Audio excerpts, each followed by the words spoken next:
తాకట్లో ఉన్న బంగారాన్ని విడిపించి ఆ రోజున మార్కెట్ ధర కట్టి మిగిలిన డబ్బును మీకు అందిస్తుంది కొమ్మూరి గోల్డ్. హాయ్ హలో నమస్తే, welcome back to our channel. నేను మీ వైషు.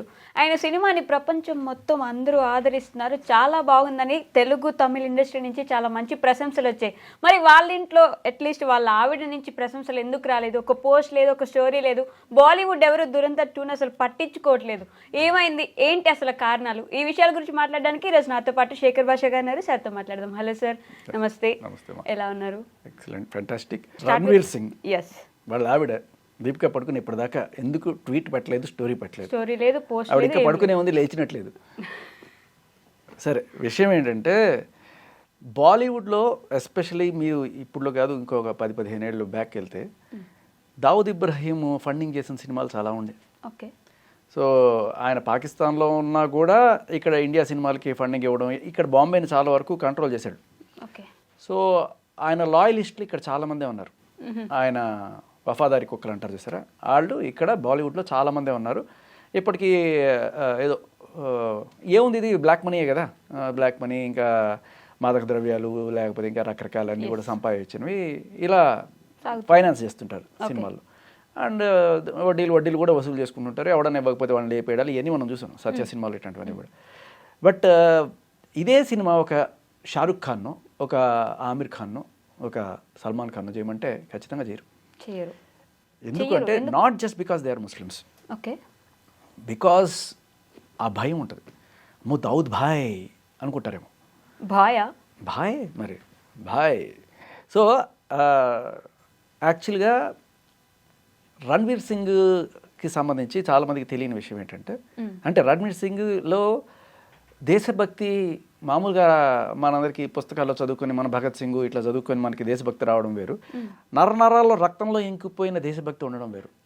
సో మీకు ఇప్పటిదాకా మీరు దురంధర్ సినిమాలో రణ్వీర్ సింగ్ క్యారెక్టర్ ఏంటి, ఇండియా నుంచి పాకిస్తాన్కి వెళ్ళిపోయి అక్కడ పాకిస్తానీలాగా మారిపోయి పాకిస్తాన్లోనే బతుకుతూ పాకిస్తాన్ పాలిటిక్స్లోకి ఎంటర్ అయ్యి ఆఖరికి వాటిని శాసించే స్థాయికి వెళ్ళే ఒక ఇండియన్ రా agent. Indian turn into Pakistan కాదు. నిజానికి రణ్వీర్ సింగ్ ఏంటి తెలుసా, ఒక పాకిస్తాన్ సంతతికి చెందిన అతను ఇండియాలో వచ్చి ఇక్కడ ఉంటున్న రియల్ లైఫ్లో పాకిస్తానా? ఎలా అంటే బేస్ ఏంటి, ఏం చేసుకొని చెప్తున్నారు? అలా రీసెర్చ్ మీరు చేస్తే అసలు రణ్వీర్ సింగ్ ఎవరు అని చెప్పి మీరు కొట్టండి. He belongs to Amil family. Amil Tamil కాదు, AMIL. అమిల్స్ ఎవరు అని చెప్పి మీరు రీసెర్చ్ చేస్తే వీళ్ళ బేస్ అంతా కూడా లాహోర్లో ఉంటుంది. సో ఈ లాహోరు, కరాచీ, మన దగ్గర ఉన్న హైదరాబాద్ లాగా అక్కడ ఒక హైదరాబాద్, ఇవన్నీ కలిపి సింధ్ అంటారు దాన్ని. ఈరోజు మన జనగణమనలో సింధు ఏది పంజాబ్, సింధు, గుజరాత్, మరాఠా అంటాం, దాంట్లో సింధు ఇక్కడ లేదు, అక్కడే ఉందని మనం గమనించాలి. ఇంకా మనం ఆ సింధు అని పట్టుకుంటున్నాం. ఎందుకంటే మన హైదరాబాద్లో సింధీ కాలనీ ఉంది. ఇంకా ఎక్కడి నుంచో ఆ సింధీస్ చాలామంది తరలి వచ్చి పార్టీషన్ టైంలో అక్కడ ఉండలేని పరిస్థితుల్లో ఇక్కడికి వచ్చి బతికిన వాళ్ళు చాలామంది ఉన్నారు. అయితే ఈ సింధీస్లో 3 రకాల మనుషులు ఉండేవాళ్ళు. సింధీస్లో అంటే చాలామంది సింధీ ప్రాంతంలో ఉండే వాళ్ళందరూ సింధులే. మీకు సింధీ అంటే టక్కుమని గుర్తొచ్చేది మస్త్ కలందర్ సాంగ్, సింధుడిదా శేవుడిదా అని చెప్పి పాట ఉంటుంది. ఆ సింధీస్లో చాలా ప్రముఖమైన పోస్టులు వెలగబెట్టిన వాళ్ళు అప్పట్లో ఎవరంటే ముస్లిం రాజులు ఉన్నప్పటికీ బ్రిటిషర్స్ వచ్చిన తర్వాత కూడా వీళ్ళ ప్రభ ఏ రకంగానూ తగ్గలేదు. వాళ్ళే ఆ పాకిస్తాన్, ఎంటైర్ పాకిస్తాన్లో ఉన్న సింధు ప్రాంతంలో ఉన్న అమిల్స్ గ్రూప్. వీళ్ళు చాలా అంటే బ్యూరోక్రాట్స్గా మంచి హయ్యెస్ట్ పొజిషన్స్లో, ఇప్పుడు లైక్ చీఫ్ సెక్రటరీ అనుకోండి, అలాంటి పొజిషన్స్లో వెలగబెట్టిన వాళ్ళు. వీళ్ళకి ఇంకా సింధిలో అమిల్ కాలనీస్ అని ఉంటాయి. ఓకే. సో అటువంటి సంతతికి చెందిన వాళ్ళే మన LK అద్వానీ కావచ్చు, లేకపోతే రణ్వీర్ సింగ్ కావచ్చు, హిందూజా గ్రూప్ ఓనర్ కావచ్చు, ఇలా కొంతమంది ఆ సింధు ప్రాంతానికి చెందిన వాళ్ళు. లేదు, మనం రీసెర్చ్ చేయము అంతే. బట్ వాజ్పేయి గారు లేకపోతే LK అద్వానీ గారు వీళ్ళందరి రూట్స్ కూడా ఒకప్పుడు పాకిస్తాన్లోనే ఉండే. పార్టీషన్ టైంలో ఏమైందంటే ఇది అయిపోయి బయటకు వచ్చేసారు. మీరు గమనిస్తే ఈ సినిమాలో Ranveer Singh he wants to go to Sindh. Karachi అనేది సింధులో చాలా ఇంపార్టెంట్ ప్రదేశం. సింధులో వ్యాపార వర్తకాలు మొత్తం కూడా కరాచీ బేస్ మీద జరుగుతాయి. Karachi is the biggest port. అది లేకపోతే వాళ్ళకి లేదు. ఇంకా మనకి బాంబే లాగో వాళ్ళకి సింధులో కరాచీ ప్రాంతం లాగా. సో ఇతన్ని అంటే మేబీ ఆయన రూట్స్ అక్కడ ఉండడం వల్ల ఆదిత్య తోటి ఆ డిస్కషన్ జరిగి సింధు ప్రాంతంలోనే పెట్టుకుందాం అక్కడే పెట్టుకుందాం అని చెప్పి అనుకుని ఉండొచ్చు. బట్ టు స్టార్ట్ విత్ మీకు మేము చూసే వాళ్ళకి ఒక ఇంట్రెస్టింగ్ ఫ్యాక్ట్ ఏంటంటే లాహోర్ అంటున్నాం కదా, ఈ లాహోర్ కరెక్ట్గా మన చండీగఢ్కి మన రామోజీ ఫిల్మ్ సిటీ ఎంత దూరం ఉంటుంది. లాహోర్ నుంచి కరెక్ట్గా 22-30 కిలోమీటర్ లోపే ఉంటుంది. ఇక్కడ నుంచి మనం రామోజీ ఫిల్మ్ సిటీకి వెళ్ళినంత. మధ్యలో ఒక గేటు, బాగా బార్డరు, దానికి ఒక పెద్ద హడావిడి. అంటే మనం పక్కనే ఉన్నాం, చాలా దగ్గర. ఆ టైంలో అలా పార్టీషన్లో అలా యాక్చువల్గా లాహోర్ మనకి రావాల్సిన ఇది పార్టీషన్లో తిరుపతి ఏ రకంగా అయితే తమిళ వాళ్ళకి రాకుండా మనకు వచ్చిందో, మెడ్రాస్ మనకి రాకుండా తమిళ వాళ్ళకి వెళ్ళిపోయిందో, ఇలాంటివి లాబీయింగ్లు జరుగుతాయి. ఆ టైంలో అలా వెళ్ళిపోయింది. బట్ లాహోర్ అన్న, సింధ్ అన్న ఇప్పటికీ ఇక్కడ ఉన్న వాళ్ళకి ఎంత ఇష్టం అంటే, మీరు హైదరాబాద్లో కరాచీ బేకరీ అని ఒకటి ఉంటుంది చూడండి, చాలా మందికి తెలియదు. కరాచీ బేకరీ వీడు పాకిస్తాన్ పేరు పెట్టేశాడు అని చెప్పి ఏదో పాపం వాళ్ళ మీద దాడి కూడా చేశాడు. ఆయన హిందూ పాపం. ఆ టైంలో పార్టీషన్ టైంలో అక్కడి నుంచి వచ్చేసారు ఆయన. ఆ ఊరి మీద ఉన్న ప్రేమతో ఆ పేరు పెట్టుకున్నారు. మనం రోజు జనగణమన పాడేటప్పుడు సింధు అని చదవట్లేదా? పంజాబ్ సింధు, అరే పంజాబ్లో ఇది సింధు అన్నప్పుడు పాకిస్తాన్లో ఉంది, ఎట్లా చెబుతారా సింధు అనే పేరు? అరే హిందూ అనే పేరు వచ్చింది సింధు నుంచి. చాలామందికి ఎస్ బ్యాండ్ కొన్ని దేశాల్లో, ఇరాన్, పర్షియన్ ఆ దేశాల్లో ఎస్ అనేది అంటే పలికేటప్పుడు సింధ్ అనడానికి హింద్ అంటారు వాళ్ళు. అలా ఆ రకంగా కూడా దాన్ని వాళ్ళని హిందీస్ అనే, తర్వాత ఇదంతా హిందుస్థాన్ అన్నమాట. దీంట్లో రణ్వీర్ కూడా కింగ్ ఆఫ్ లారీ అని చూపిస్తారు, ఇట్లా ఒక సీట్ లో కూర్చోబెట్టేసి. అది కూడా I think when he sat on that chair, ఆ థ్రోన్ లో కూర్చున్నప్పుడు నిజంగా నా దేశానికి నేను మళ్ళీ, నా కరాచీకి, నా సింధ్కి నేను మళ్ళీ కింగ్ లాగా, సింధ్కి కింగ్ అయిన నా ఫీలింగ్ ఖచ్చితంగా ఆయన ఉండుంటది. బట్ నిజంగా అలాంటి ఆలోచన వచ్చి ఉంటుంది అంటారు? ఖచ్చితంగా ఉండుంటది. మనకే తెలిసినప్పుడు ఆయన బ్యాక్గ్రౌండ్ ఆయనకు తెలియదు. బీయింగ్ ఇండియన్ ఇప్పుడు అలాంటి ఆలోచన వస్తుంది అంటారు? బీయింగ్ ఇండియన్, పాకిస్తాన్ కింగ్ అంటే గొప్ప విషయం కదా. ఆఫ్ కోర్స్ గొప్ప విషయమే. ఇక్కడ కొంత బ్లడ్ లైన్లో కూడా ఉంటుంది. లాహోర్కి అసలు అర్థం ఏంటి తెలుసా? లవహోర్. దాని పేరు లవహోర్ని కాస్త పలకడంలో స్పీడ్గా లాహోర్ అయిపోయింది. ఆ లవహోర్ అంటే రాముడి కొడుకు, లవుడు. ఇప్పటికీ మీరు లాహోర్కి వెళ్తే లవుడికి అక్కడ గుడి ఉంటుంది. ఓకే. మన అదేదో సినిమాలో హింగ్లాజ్ దేవి టెంపుల్ చూపిస్తారు చూడండి, గోపిచంద్ గారిది. అలా అక్కడ ఇంకా కొంచెం శిథిలావస్థలో ఉన్నా కూడా అక్కడ లవుడి కోసం ఒక టెంపుల్ ఉంటుంది.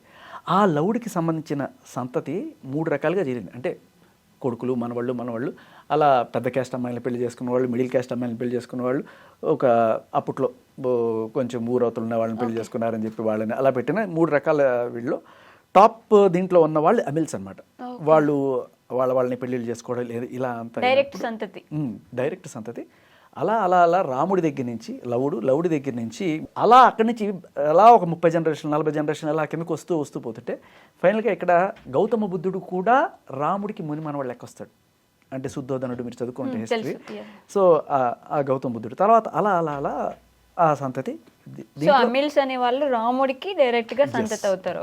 ఎస్, లాహోర్ నుంచి వచ్చిన అమిల్స్ లో వీళ్ళందరూ కూడా రాముడికి ముని మనవాళ్ళు. దీంట్లో ఎటువంటి డౌట్ లేదు. అద్వానీ గారు రథయాత్ర చేశారు ఏదో పొలిటిక్స్ కోసం అనుకుంటారు. అక్కడ రాముడి గుడి కట్టాలనేది ఆయన రక్తంలో ఉంది. రాముడు ఆయన ముత్తాత ఆయన రక్తంలో, ఆయన రక్తం నడిపించింది ఆయన్ని.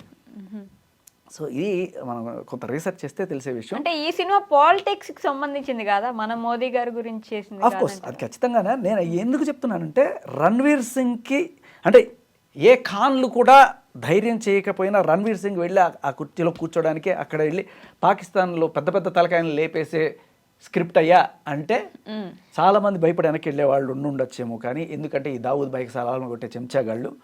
బట్ ఈయన హీ డిడ్ ఇట్. ఆ దావూద్ భాయ్ని కూడా చూపిస్తారు కదా సినిమాలో, దావూద్ ఇబ్రహీం అని చెప్పి కామెడీగా చెప్తారు.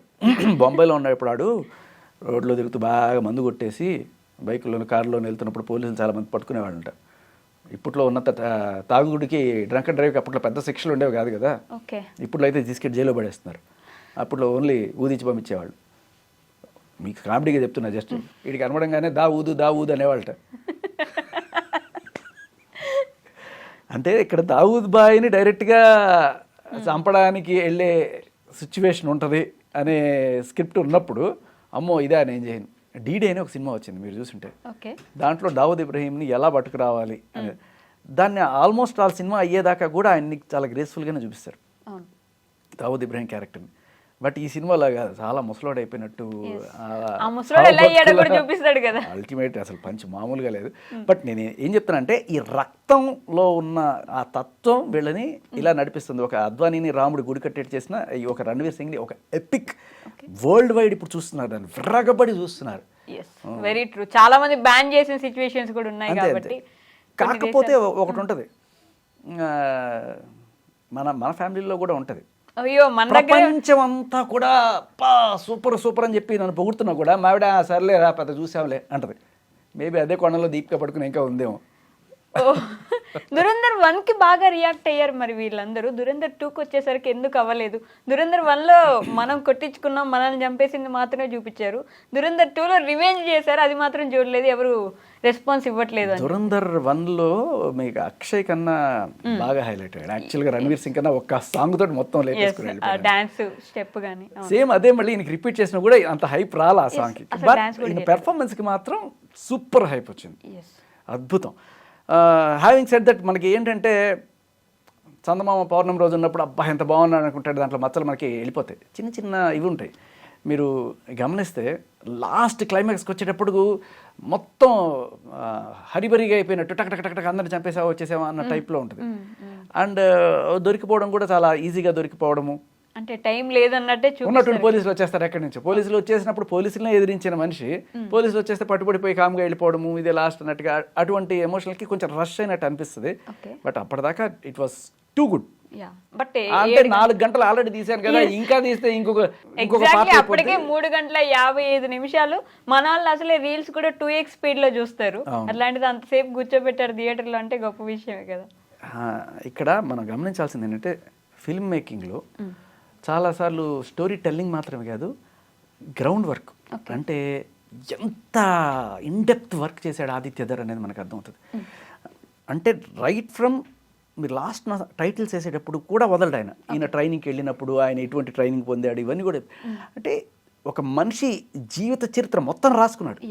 అండ్ అక్కడున్న పాకిస్తాన్ పరిస్థితుల్ని యాజ్ ఇట్ ఈస్గా మనకి కళ్ళకు కట్టినట్టు అలా చూపించేసాడు. నిజంగా పాకిస్తాన్కి వెళ్ళి షూట్ చేసాడేమో అనిపిస్తుంది. ఎక్కడ ఒక్కటి చిన్నది కూడా స్పాట్ చేయలేదు. డీటెయిలింగ్ ప్రతిదీ చిన్న డీటెయిలింగ్ కూడా వదిలిపెట్టకుండా చేశారని చెప్పి ఒక పేరు కూడా వచ్చింది. అండ్ ఆమీ గౌతమ్ నుంచి ఒక కంప్లైంట్ వచ్చింది, బాలీవుడ్లో మూవీ రివ్యూస్ రాయాలి అంటే వాళ్ళకి ముందే డబ్బులు ఇస్తే తప్ప, సినిమా రిలీజ్కి ముందే డబ్బులు ఇస్తే తప్ప రివ్యూ రాయరు పాజిటివ్గా. డబ్బులు ఇవ్వకపోతే అది ఎంత మంచి సినిమా అయినా నెగిటివ్గా రాస్తారు అని చెప్పి, ఇది ఎంతవరకు ట్రూత్ అంటే? ఉండొచ్చు చాలా వరకు, దాంట్లో పెద్ద వింతే లేదు. కానీ ఇప్పుడు వాళ్ళకి ఎవరు డబ్బులు ఇచ్చే అవసరం కూడా లేదు. ఎందుకంటే ఒక అద్భుతం జరిగినప్పుడు అద్భుతం జరిగింది అవసరం లేదు, అంతే, అద్భుతం జరిగిపోయింది అది. ఇది ఇప్పుడు అంతకుముందు ఆ తర్వాత లాగా బిఫోర్ దురంధర్ ఆఫ్టర్ దురంధర్ అని మాట్లాడుకుంటారు సినిమా. ఇప్పుడు ఆ డైరెక్టర్ పరిస్థితి ఏంటంటారంటే అంత మంచి సినిమా తీశారు, ఇప్పుడు ఆయన మీద ఎక్స్పెక్టేషన్స్ కూడా అలానే ఉంటాయి నెక్స్ట్ సినిమాకి కానీ. బట్ ఈ సినిమా గురించి ఆయన చేసిన కృషిని మనం ఎలా వర్ణించగలం? ఆయన కృషి కన్నా ఆయన సేఫ్టీ కొంచెం ఇంపార్టెంట్. మరి పాకిస్తాన్ని ఆ రేంజ్లో ఉతికి ఆరేసాడు కాబట్టి ఖచ్చితంగా కొంచెం బెదిరింపులు ఏమన్నా వస్తాయా అనేది నాకు ఎక్కడో ఒక చిన్న ఇది ఉంది. ఎందుకంటే చాలా బోల్డ్గా చూపించాడు, వెరీ బోల్డ్. డైరెక్ట్గా వాళ్ళ పేర్లు గీర్లు మొత్తం వేసాడు. సెకండ్ పార్ట్లో కొంచెం మార్చాడు కానీ డైరెక్ట్గా అయితే ఇక్కడ మనకి అక్కడ నవాజ్ షరీఫ్ అని లేకపోతే అవన్నీ కూడా అర్థమైపోతాయి. సో కొంచెం రిస్కీ ఉండొచ్చు. ఇంతవరకు ఎవరు కూడా డైరెక్ట్గా ఆ పేర్లు వాడు చూపించిన వాళ్ళు లేరు. That's great. అంటే మోడీ గారు యాక్ట్ చేసిన ఫస్ట్ సినిమా అని చెప్పుకోవచ్చు మనం. ఆయన కూడా దాంట్లో ఒక చెప్తారు ఆయన. అంటే రియాలిటీకి ఆల్మోస్ట్ 90% దగ్గరికి వెళ్ళిపోయారు. బట్ కొంత తీసుకోవాలి, సినిమాటిక్ లిబర్టీ తీసుకోవాలి. అక్కడ స్పేస్ లేదు, కొన్ని చోట్ల వారు తీసుకున్నారు, అది కూడా వర్కౌట్ అయింది ఖచ్చితంగా. కానీ నాకు లాస్ట్ సీన్లో ఇంకో అతను ఒక పోలీస్ ఆఫీసర్ వచ్చి, ఎవరు మన సంజయ్ దత్ చనిపోయిన తర్వాత ఇంకో పోలీస్ ఆఫీసర్ వస్తాడు, వచ్చి వాళ్ళ ఇంటిని కబ్జా చేసేసి గట్టిగా చేసి కొడుకుని పట్టుకొని ఇంత హడావిడి చేస్తే ఆ విషయం ఆయనకి తెలియదా? బెలూచిస్తాన్ పోయినప్పుడు ఇంత పెద్ద ఇంటెల్ ఉన్న మనిషికి అక్కడ ఈ విషయం తెలిసి ఉండాలి ఖచ్చితంగా. తెలియకుండానే ఇక్కడికి వచ్చి ఆ పెద్ద బంగ్లాలో కూర్చొని ఆ ఐఎస్ఐ టాప్ ఏజెంట్ తోటి పడే ఘర్షణ, ఇవన్నీ కూడా కొంత ఇది కొంచెం సినిమాటిక్ బట్టి అనిపించింది నాకు అక్కడ. Okay, logic. ఆయన తెలిసి ప్రిపేర్ అయ్యి వచ్చాను అంటే అది వేరే విషయం ఉంది, బట్ కొంత ప్రిపేర్ అయినట్టే చెప్తాడు, బట్ తెలియనట్టే చూపిస్తారు కదా. మళ్ళీ ఈయన ఫోన్ చేసినప్పుడు ఇలా వచ్చాడు అని చెప్పి ఆవిడ చెప్పడం వరకు చూపిస్తారు కాబట్టి తెలియనట్టే వెళ్తుంది. ఎస్, బట్ ఆయన ఎంచుకున్న నేపథ్యం కూడా బెలూచిస్తాన్. ఇప్పుడు పాకిస్తాన్ వాళ్ళకి నిజంగానే వాళ్ళకి చుక్కలు చూపిస్తున్న వాళ్ళు ఎవరన్నా ఉన్నారంటే అక్కడ బెలూచిస్తాన్. వాళ్ళకి సపరేట్ దేశం కావాలి అని చెప్పి చాలా గట్టి కొట్లాడుతున్నారు. సో ఒకప్పుడు బార్డర్ క్రాస్ చేయాలంటే ఎక్కడ మన సింధ్ ఏరియాలోనో లేకపోతే ఈ రాజస్థాన్ గుజరాత్ బార్డర్ నుంచి ఒంటెలెక్కి లేకపోతే బంకర్ల కింద నుంచి వెళ్ళడం ఇటువంటివి చేసే ఇది ఈ దీంట్లో కంప్లీట్గా మనకి ఇది చూపించారు, రియాలిటీ చూపించారు. సో ఏంటి, వాళ్ళు ఇండియాకి రావాలనుకుంటే ఎంచుకునే మార్గం ఏమిటి, నేపాల్ బార్డర్ నుంచి ఇండియాకి, ఇది ఈజీ వాళ్ళకి. సో టెర్రరిస్టులు అందరూ అలా ఆపరేట్ చేస్తారు, ఈ బార్డర్ నుంచి రావడం అనేది అయిపోయింది. అలాగే ఇండియా వాళ్ళు వెళ్ళాలనుకుంటే ఏం చేస్తారు, అక్కడ ఆఫ్ఘనిస్తాన్కి వెళ్ళి ఆఫ్ఘనిస్తాన్ నుంచి లేకపోతే ఇరాన్ బార్డర్ దగ్గర నుంచి వచ్చి అటు నుంచి అంటే డైరెక్ట్గా అక్కడికి వీసా తీసుకొని అక్కడి నుంచి రావడం ఈజీ. సో ఆఫ్ఘనిస్తాన్ వాళ్ళు అందరూ మీరు గమనించండి, మనకి ముస్లిం సోదరులు ఎవరు కూడా మనకి శత్రువులు కాదు. ఆఫ్ఘనిస్తాన్ వాళ్ళు మనల్ని అసలు బైజాన్ ప్రాణం ఇచ్చేస్తా ఉంటారు మనకి, మనకు అంత ఇష్టం. పాకిస్తాన్లో మాత్రం ఆ వైబు కొంచెం తక్కువ ఉంటుంది. సో మన వాళ్ళు అక్కడికి వెళ్ళి అటు నుంచి ఆఫ్ఘనిస్తాన్ వాడిగా ముద్ర వేసుకొని అటు నుంచి లోపలికి వస్తాడు. అది చాలా మందికి గమనించాల్సిన డీటెయిల్, చాలా స్లైట్ తీసుకెళ్ళిపోతారు. బట్ స్టిల్ అంటే ఆ సినిమాలో కూడా పర్టికులర్గా చెప్తారు, ముస్లిం సోదరులతోనో దేశంతోనో కాదు, ఎవరైతే ఇంకో దేశాన్ని నాశనం చేద్దాం అనుకుంటారో వాళ్ళ మీదే మాకు ఇది అని చెప్పేసి. సో అలాంటి చిన్న చిన్న డీటెయిల్స్ కూడా ప్రతిదీ అబ్జర్వ్ చేసేలా చూసుకుంటే వావ్, ఎంత ఫెంటాస్టిక్ ఎక్స్పీరియన్స్. అంటే మన దేశం గురించి మన గురించి ఇంత ప్రౌడ్గా ఫీల్ అవుతుంటే పాకిస్తాన్ గురించి కొన్ని రీల్స్ వస్తున్నాయి. ఇప్పుడు వాళ్ళ దగ్గర బెగ్గర్స్ని, రోడ్డు మీద పడుకొని ఉండే ముసలి వాళ్ళని అందరినీ లేపేసి వాళ్ళు స్పై ఏజెంట్స్ ఏమో అని ఎతుకుతున్నారంట. కొంచెం ఎగ్జాగరేషన్ అయ్యిండొచ్చు కానీ, బట్ ఇంకొక ఎగ్జాగరేషన్ కూడా ఏంటంటే పాకిస్తాన్ ఐఎస్ఐ అసలు అంత హ్యూజ్ ఇంటెల్ ఉంటుంది, వాళ్ళు ఇది ఎలాగైనా పట్టేసుకుంటారా అనేది అంత ఈజీగా దొరికిపోతారా, ఇదైపోతారా, అంత ఈజీ కాదు అది. అండ్ మీకు తెలియని విషయం ఏంటంటే అక్కడ ఇప్పటికీ ఒక 2 to 5% హిందువులు ఉంటారు. అక్కడ మిఠీ అని ఒక విలేజ్ ఉంటుంది, చాలా మందికి తెలుసు తెలియదు. ఆ విలేజ్ ఆల్మోస్ట్ అందరూ హిందువులే ఉంటారు ఇప్పటికీ. మీరు పాకిస్తాన్లో దీపావళి జరుగుతుంది బ్రహ్మాండంగా. సో మరి అంత కఠినంగా ఏమి ఉండరు, బట్ వాళ్ళు మార్చడానికి ట్రై చేసే మాట వాస్తవమే, కొన్ని చోట్ల రాడికల్గా బిహేవ్ చేసి చంపేసిన మాటలు కూడా వాస్తవమే, మతాలు బలవంతంగా మార్చిన మాటలు కూడా వాస్తవమే.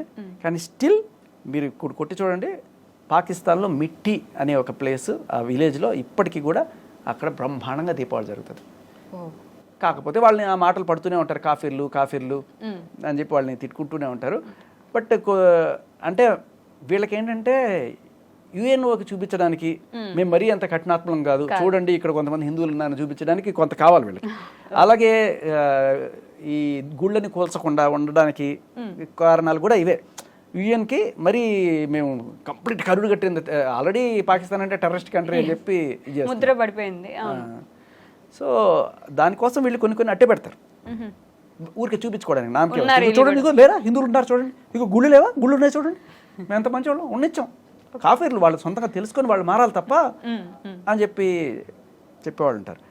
But having said all these things, ఎలా ఉంది అసలు cinema? Dhurandhar is an epic cinema. అసలు ఆదిత్యధర్ కాళ్ళకి సలాం చేయాల్సిందే.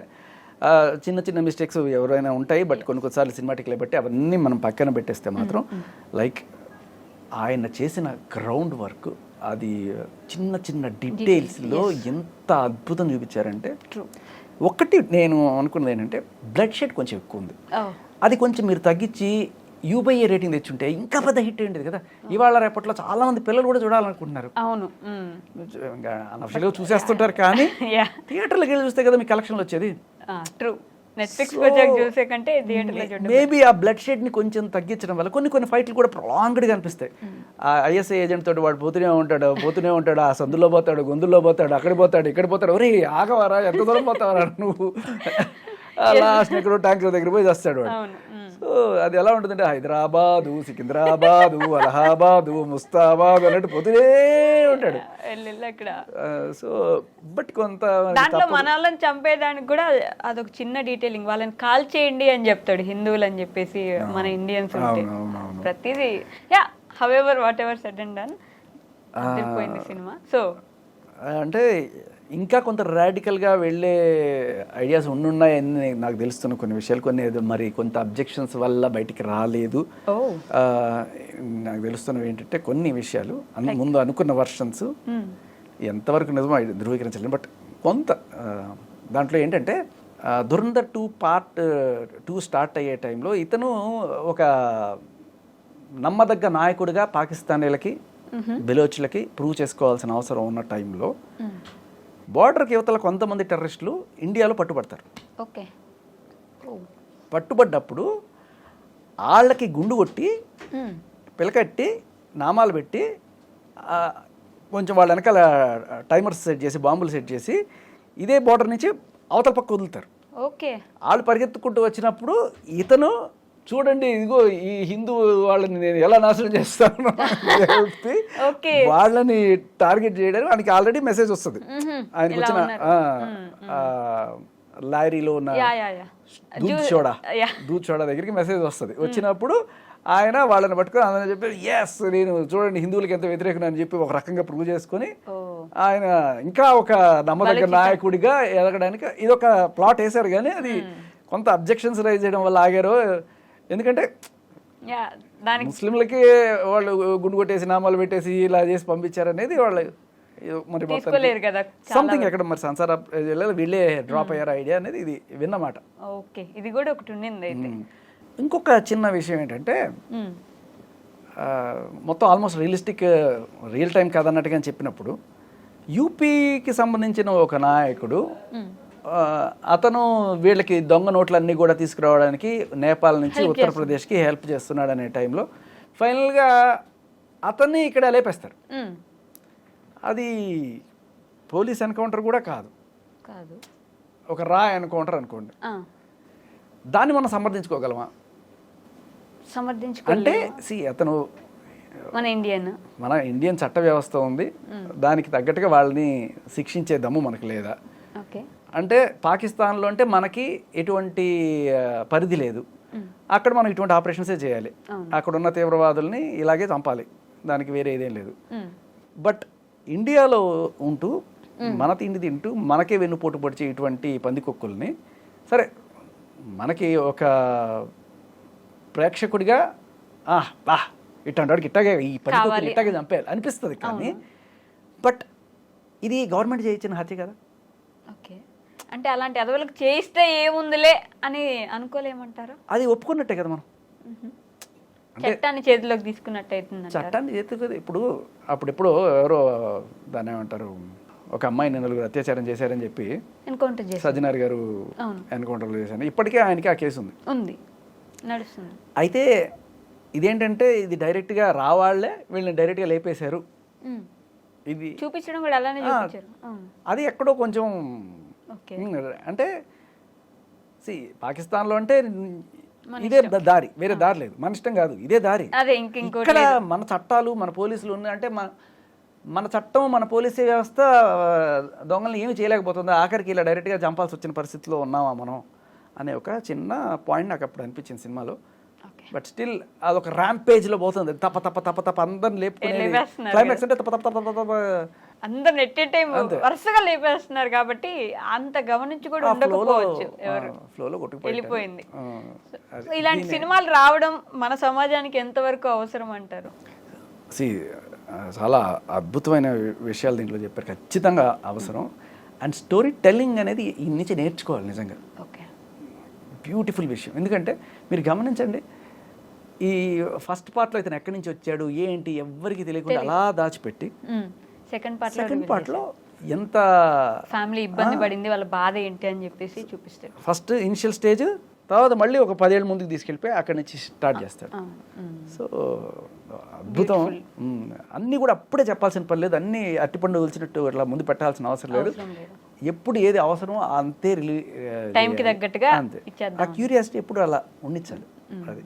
So yeah, thank you so much అండి. ఇలాంటి సినిమాలు చూసి మన వాళ్ళు ఇన్స్పైర్ అవ్వడం అంటే దేశభక్తి ఎలా ఉండాలని ఇన్స్పైర్ అయితే చాలు, మన ర్యాంపేజ్ ఎంత ఇన్స్పైర్ అవ్వకుండా అలా ఉండడం కొంచెం నా రిక్వెస్ట్, బ్లడ్ షెడ్ కొంచెం తగ్గిస్తే పిల్లలు కూడా చూసే అవకాశం ఉంటుంది. మంచి స్టోరీ కదా, అందరికీ అందుతుంది. ఎస్, ఓకే అండి, thank you so much. And for more videos, Please subscribe to iDream. Please subscribe to iDream. Please subscribe iDream. And please subscribe to iDream. For more videos, subscribe to iDream. please like, share and subscribe to the channel. Congratulations, iDream. Subscribe to iDream. Subscribe to iDream. So subscribe to iDream Media. iDream ki iDream team andarki huge congratulations. Please subscribe iDream Media. Please subscribe to iDream. Subscribe iDream. Please subscribe to iDream. iDream అంటే నా కళల channel subscribe చేసుకున్నారు, నోరు తిరుగుతలేదు, మీరైతే గంట గుర్తు కొట్టండి. For more such videos, please subscribe to iDream.